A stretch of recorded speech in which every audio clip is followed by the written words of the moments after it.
My name is Lisa McIlroy. I'm one of the owners of Boys Brewery. I handle all of the art and marketing aspects of the company. Well, back in 2013, my husband Austin and I, we were working opposite schedules. So my background is in art and design, and so I was teaching painting classes in the evenings at the time, and he was working like the usual 9 to 5. And I would come home, and Austin would be watching TV on the couch, and, finally I got a little annoyed because I was like, you're an adventurer, like, you're the most interesting person I know. I was like, just because I'm not around doesn't mean you can't do something fun. This is why adults have hobbies. So I kind of was like poking fun at him to get a hobby.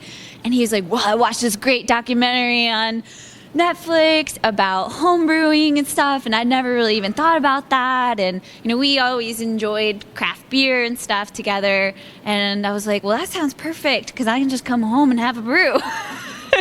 So him and a buddy started home brewing.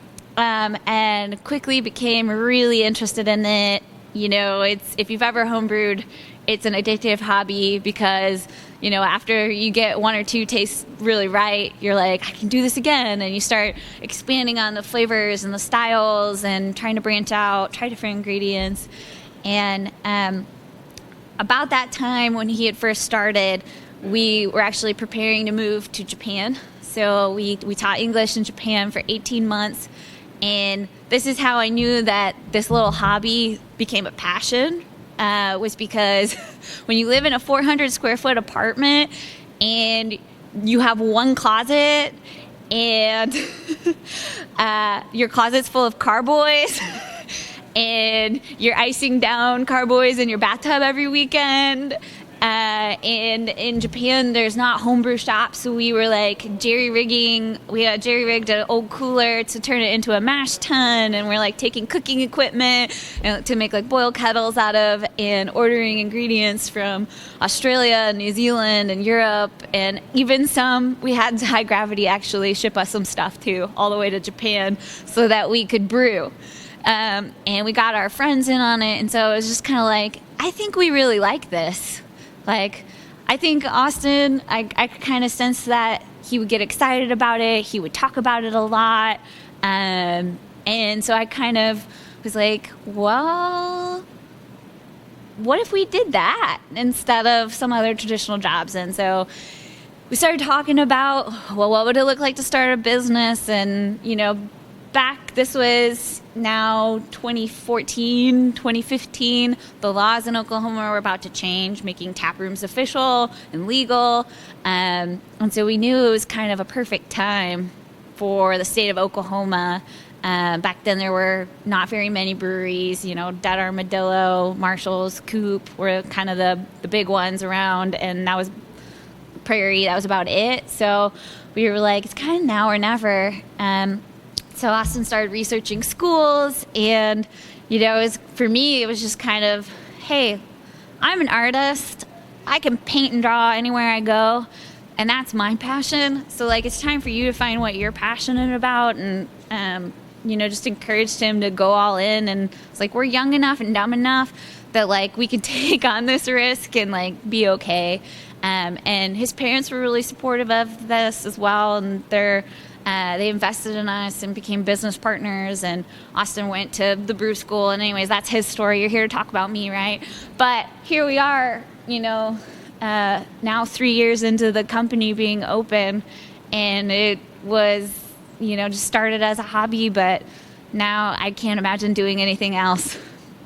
So when I first came into the company and was like, yes, I want to be your partner in this, and I want to do this as my job, I was supposed to just do the labels. So, I create all of the artwork and design for the company. So any poster, flyer, signage, can, bottle, that's my stamp on there. That's my artwork.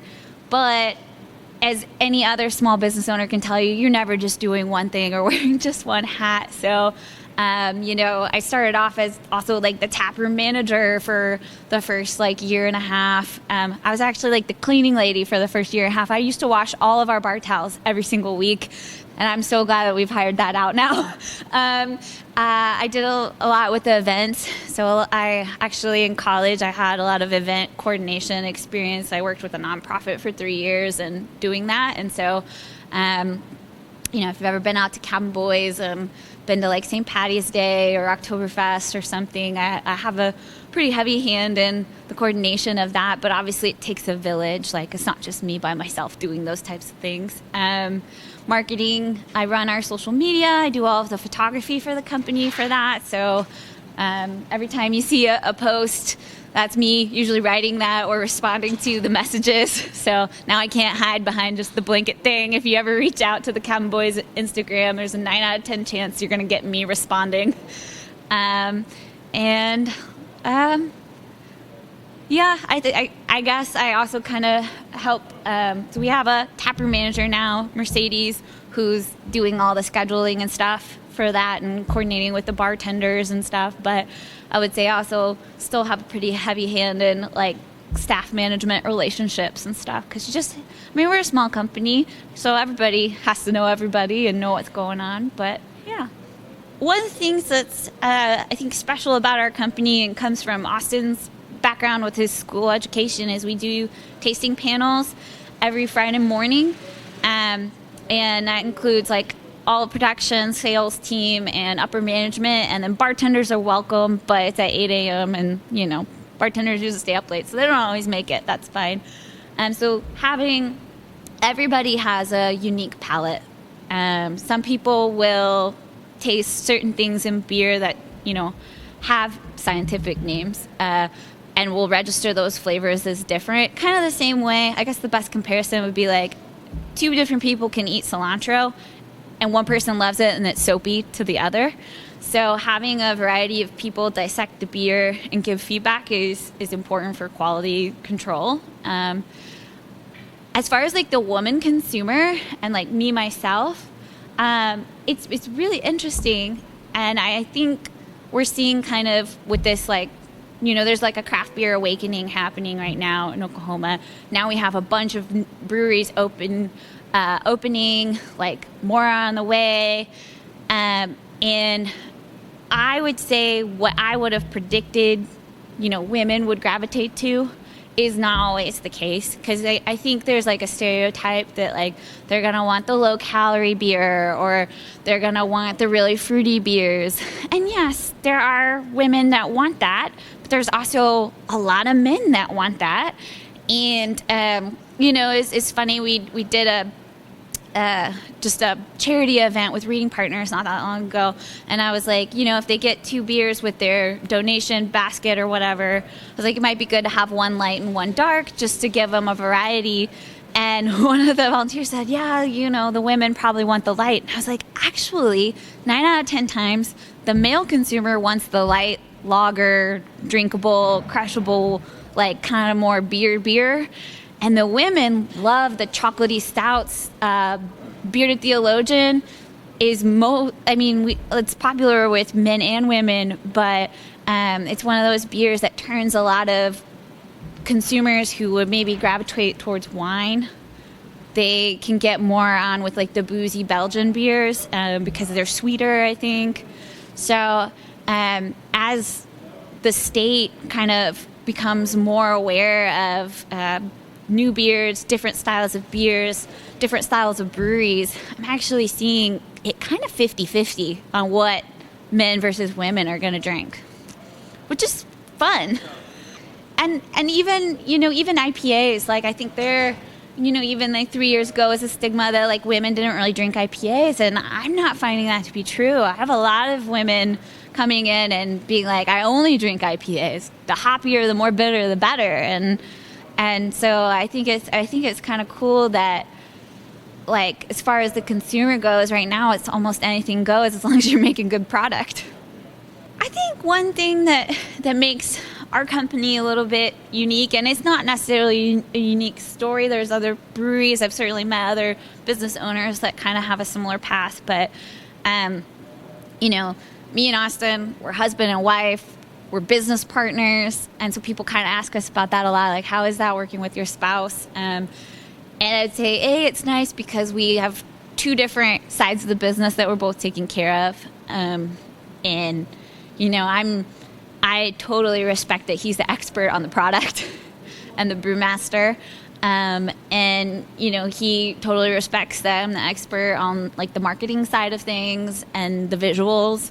But that doesn't mean that we don't give each other feedback and try to push each other to be better.